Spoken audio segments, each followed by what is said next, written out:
Before we dive into this, when we asked Vennette if she would accept this award, the first thing she said is investment banking is a team sport. It's not just me. I also think that that is something that all of our people of the year also share in common. It's about they've built these amazing teams around them.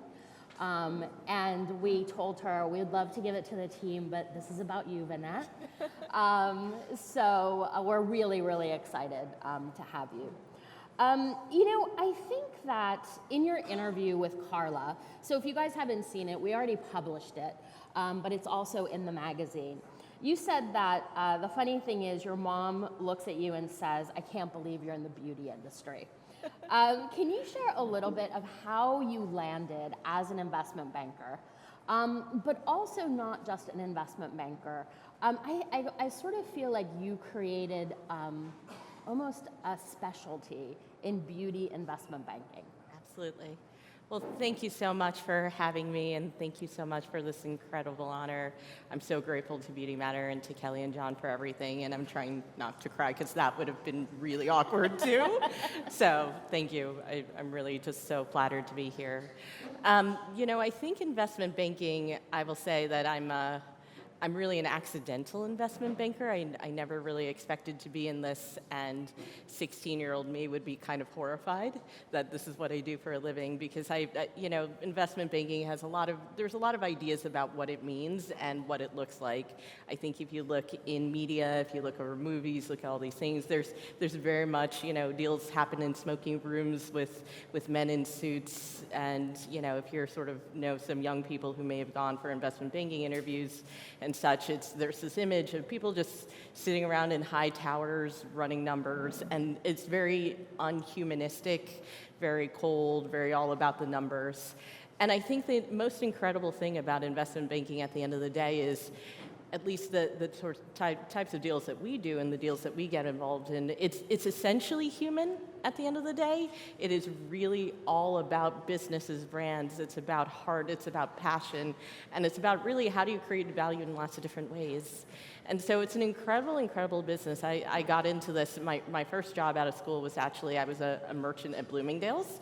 So I was a assistant buyer in costume jewelry, and I was really bad at it because I always, took the idea that I would do a portfolio approach and do a little bit of everything, which is not how you actually are a merchant. And I sort of, through a bunch of fortuitous twists and turns, I had a friend who asked me to interview for a job that I was wholly unqualified for in equity research covering retail and apparel stocks. And then, honestly, my company, so today Raymond James, formerly Financo, found me in a resume book, and I went in on an interview on a whim. And that was 20 years ago, so still here. We don't have a lot of time, so I want to dive into, very rarely do we get this kind of access with Vennette, because she kind of tries to play low-key, but we have her. So I want to ask the questions that I think that you probably all want to know from her. So you've sort of become beauty's banker. You are the first call people make when they're looking to raise money or exit. So I'm sure there is a vetting process because there's only so many deals that you can work at one time. So what criteria do you look for determining the projects that you want to take on? Yeah, I think certainly when a banker gets onboarded for a project, it is a two-way street, right? Obviously, there are brands that we look and say, is this appropriate for us? And then obviously the brands and the companies have to say, is this the right banker for us? So it's your very first step in matchmaking. It's like a mini matchmake before the big one, because, when you actually onboard a banker, what you'll find out is your banker becomes your best friend during the course of a process. Our clients often say to us, I talk to you more than I talk to my husband or wife or anyone. So, you have to really feel a synergy, and you have to feel like that you can support that client in the way that you can.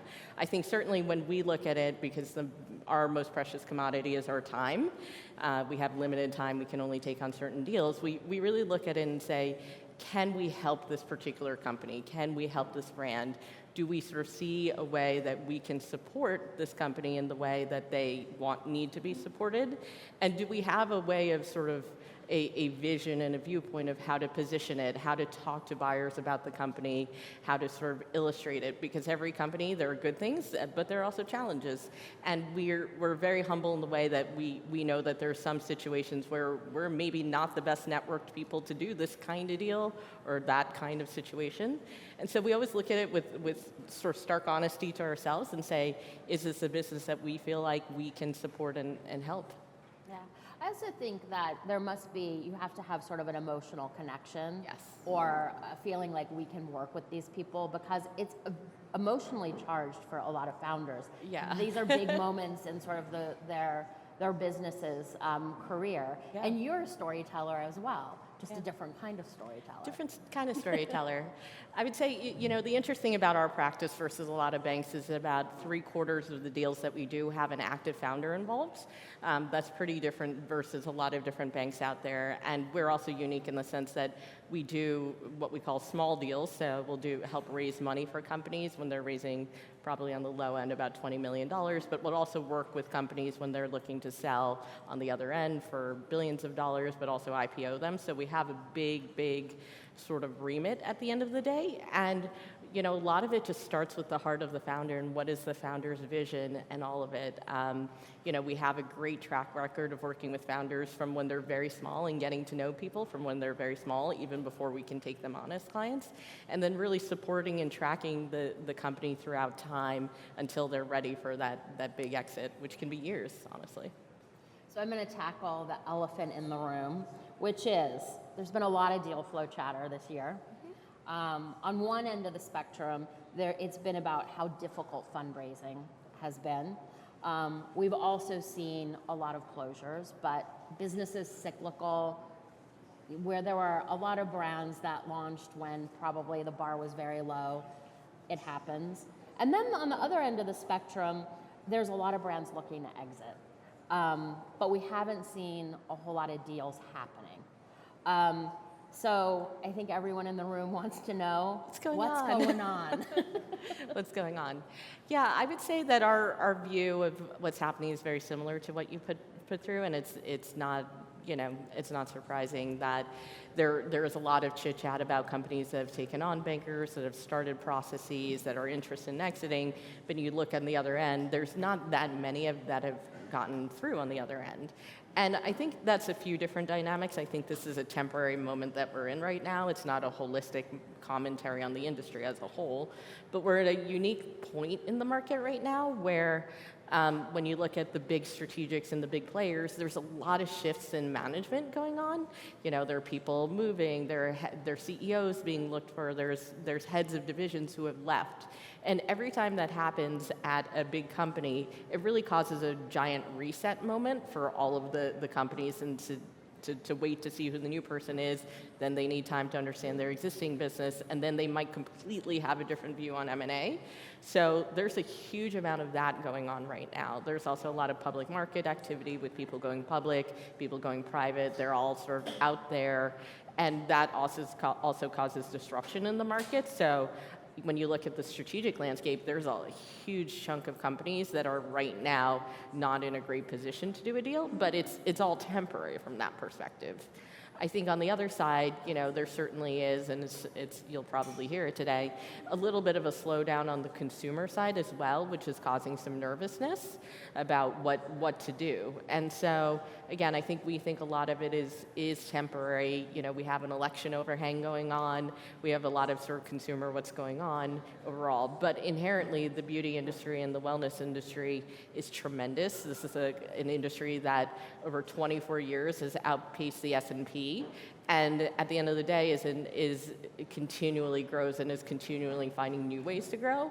And M&A is a huge part of the story for everybody. So, we're in a very funky point at this time, but I think we're optimistic overall. Yeah. And there's also been some new strategic options that are starting to emerge too, which is exciting. Yeah.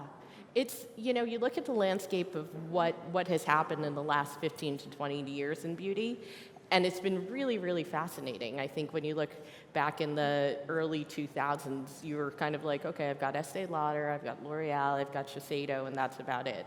Then you had this interesting crop of CPG companies deciding they wanted to get into beauty as a growth vehicle. So you had L'Oreal, you had Unilever, P&G, Colgate all of a sudden in the game. And I think we're seeing more and more interesting sort of out of the woodwork strategics coming in who haven't really played in the space but are starting to express interest here. I think private equity is around, is healthy. I think certainly the success of some of the IPOs that have happened really augurs well for continued public market activity, when you look sort of 2-4 years down the line. So there's a lot of things happening. Yeah. I think one of the other things that we talked about, and, having been in the industry a while, I am still shocked at when you have when you have certain things sort of in line, funding, product to market fit, and one of the big four, Sephora, Ulta, Target, Walmart, how fast some of these brands can scale is mind-boggling. Yes. The fact that you can get to $100 million in sales in 3 years, 2 years, is kind of amazing. We actually have a panel where we'll dive into it a little bit more. But it is sort of a threshold that starts getting people to look. But we're also having this conversation with founders of, am I getting too big? I mean, that's a very high class problem to have. But is there such a thing as getting too big for an exit? I think every time we hear the question of, am I getting too big, I think what we think about is how the entire infrastructure of what makes a big beauty company and why a company gets big is actually fundamentally different today than it was way back when. I would say 200 is the new 100. And I say that a little cheekily, but I think it's a little bit true because the reality is that the market dynamics are different so that a company that is independent can get to 100 or 200 million in sales without the support of a large strategic, which used to not ever happen, right? Because people have lots more ways of engaging with consumers. You don't need the giant wall of distribution. Retailers are really into indie brands and want independent brands in there. And so that goalpost, if you will, is moving overall for what is viewed as success. $100 million, for when you include virality, when you include things can happen, it isn't necessarily a hard and fast threshold anymore. So I think what people look at is, number one, when you get to $100 million, when you get to whatever, how sustainable is it? The whole question is really about sustainability.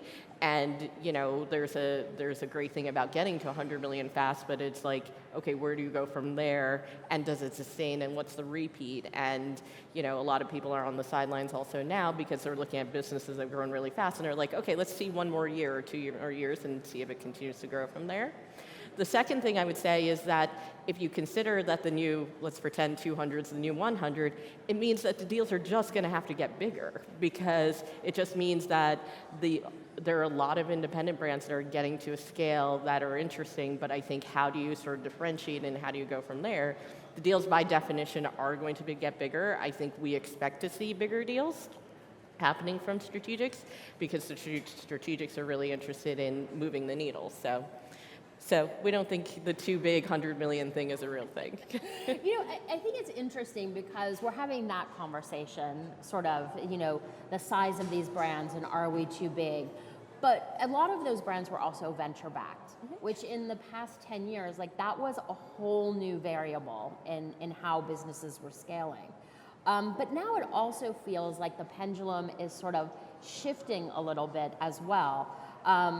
And the entire industry is embracing moving a little slower, taking time to actually build brands with the intention of building a brand that has longevity rather than racing to an exit. And the days of sort of blitz scaling to an exit seem so antiquated right now. And they also it just kind of seems like it's in the rear view mirror and it kind of happened very quickly that all of a sudden we've gone back to basics. Yeah. And you have your finger on the pulse of it. And do you agree? But I feel like people are waiting and sort of bootstrapping instead of like getting on the venture treadmill of raising. Yeah. I think it's, again, sort of 5-7 years ago, you had this inflow of venture capital coming into the sector, primarily coming from venture capital firms that actually had never really done consumer before, or who had done consumer tech and said it was the same thing. Something we heard pretty often, pre-COVID, for example, is people say beauty is like a SaaS model. I'm like, it's really not. It's not a SaaS model, so it shouldn't get valued as a SaaS model, and the acquirers are not people who are tech people at the end of the day. So, a lot of that has shaken out, and the great thing is I do think there's more discipline happening with younger companies who care now about gross margin and care now about EBITDA, and that's healthy for the industry.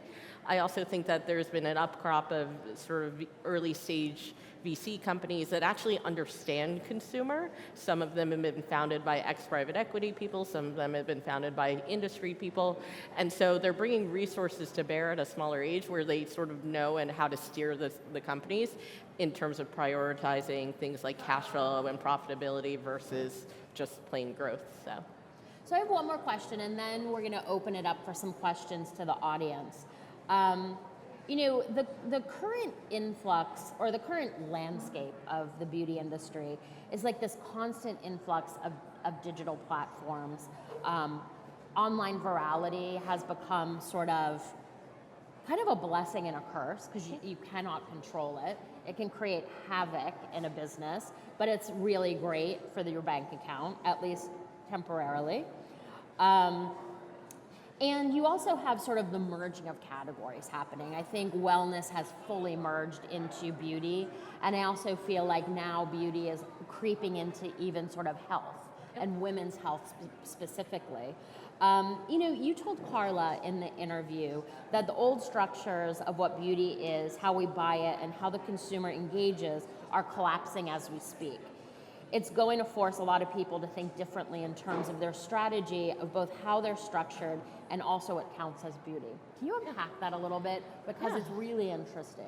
Yeah, it is probably the great thing about this industry and why we love it so much is that it's always dynamic and it's always changing.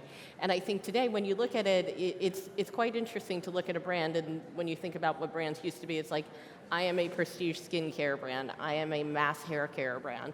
But that doesn't really exist in the way that it used to exist anymore, because what is prestige or mass anyway right now when you have Sephora doing entry price point brands and Target doing high price brands? And then you say, okay, you're a brand that targets skincare, but you can also launch a lip product, or you can also be a makeup company that launches an SPF.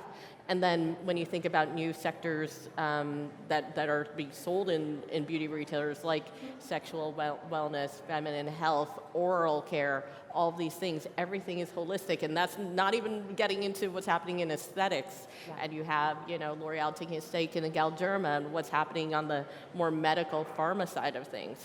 And so I think beauty has become a little bit of a great center for this idea of wellness and self-care, just broadly in all the ways that consumers engage. And I think from an M&A perspective, a lot of the buyers haven't really caught up to that yet, right? They don't have an infrastructure in place to be able to receive that. But, you're starting to see interesting deals like, we sold Sol de Janeiro a few years ago, and everybody's like, why am I buying a Boom Boom cream? Like, where does Boom Boom cream fit into my rubric? Wasn't that easy. Now everyone's like, of course you should have bought Sol de Janeiro. One of those. I know, there are some out there, but everyone at the time was actually quite perplexed a few years ago. That was a $100 million business, and they're like, what's a Boom Boom cream? And so L'Occitane actually saw the vision. We worked with Hero years ago, and Ju is here. And, Hero was interesting because everyone was like, it's a pimple patch. But it really just sort of uprooted that entire experience of acne and who the acne consumer is. K18, right? Is it a biotech company? Is it a beauty company? So some of the most exciting deals, I think, are those that push the envelopes of sort of what is the almost definitionally beauty, and it's really fun to think about it, and it's really fun to work with. Yeah.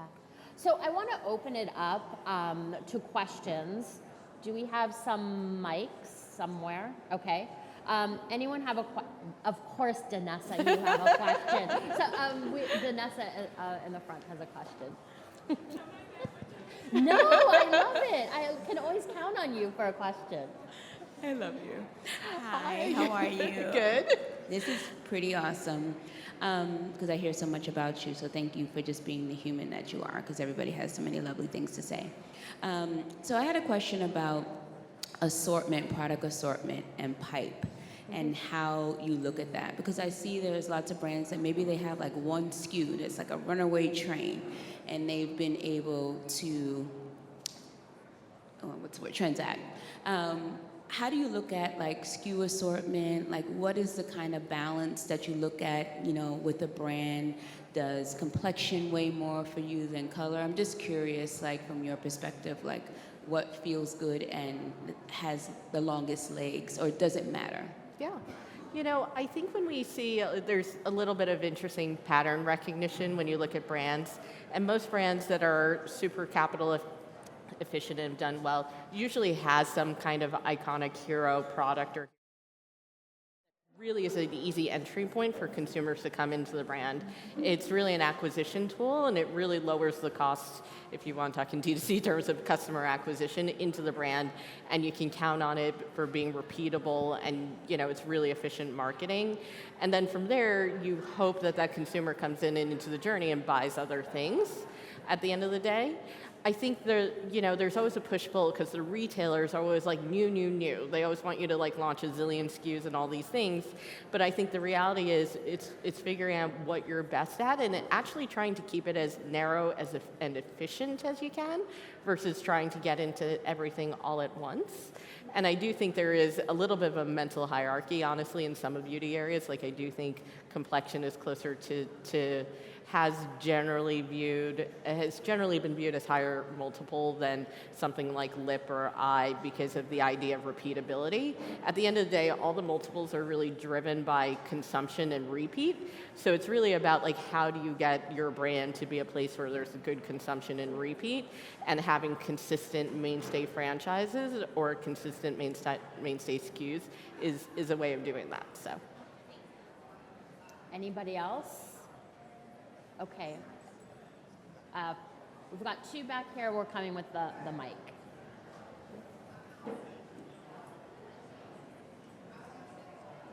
Thanks so much. I really enjoyed your article and how you talked about companies that don't fit the mold. And I was wondering how you're looking at exit opportunities for companies like Dossier or Alt Fragrances, or primarily dupe companies, and if there are exit opportunities. Yeah. I think broadly fragrance is very, very exciting. Like, we love fragrance. We're talking about fragrance, and I think there's a lot of opportunity, particularly honestly in the masstige area, where there hasn't historically been a lot of brands. I think the question about sort of dupe brands and like straight up dupe brands is an interesting one, because when you think about the audience that you're trying to sell to, most of them, what they want to do is they want to acquire brands that are incremental but non-cannibalizing to what they have.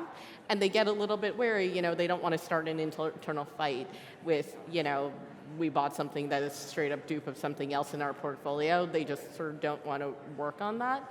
But I think that, so I think that's one area, and I think dupe is a gray area, right? Dupe, I think, is a word that gets used a lot, but the reality is this is an industry that is constantly inspired by high-low, what's going on in all those different things. So I think it has to do with, like, it sounds funny, the level of dupe. Is it sort of in your face, this is how they market, this is how you go to market and say, like the old designer imposters, this is, if you like X luxury, then you'll like this. Or is it a twist and inspiration from brands that are higher priced and all of that? Some people might call it e.l.f. a dupe brand. We worked with e.l.f. many years ago, and while it certainly started there, it's always with an e.l.f. twist, right? And certainly there are places where people can feel a little bit like, oh, that's really close to home, but ultimately they are not just ripping it off, they're sort of adding a spin to it, they're adding a different flavor to it, and so it becomes its own brand. So I think there's gray areas here, but I think it's overall in fragrance and overall in masstige fragrance, we're really excited. Okay, we have one more question.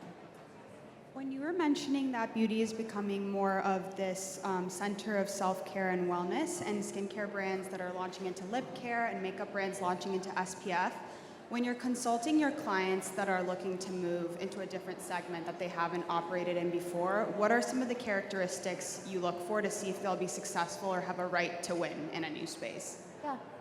I think it always comes down to the brand. What does the brand stand for? And what are the inherent qualities of the brand? And does that lend itself to a category? I think there's a lot of temptation now to always chase. I would say last year, every brand was launching an SPF, and that was the thing to do. This year, every brand is launching a fragrance. Do all of those brands actually have credibility in fragrance? Maybe, maybe not. Just because you can doesn't mean you should. Yeah, just because you can, it doesn't mean you should, right? And so it's really about keeping the sanctity of the brand together, and that's consistent in what you're selling. And I think there's always a temptation, and the retailers sometimes will say, hey, this is doing good, make this. And I think every brand founder has to look and say, okay, is this consistent with the mission that I put out and what I want to do? Because that's what's most valuable and most precious at the end of the day. Vennette, thank you so much.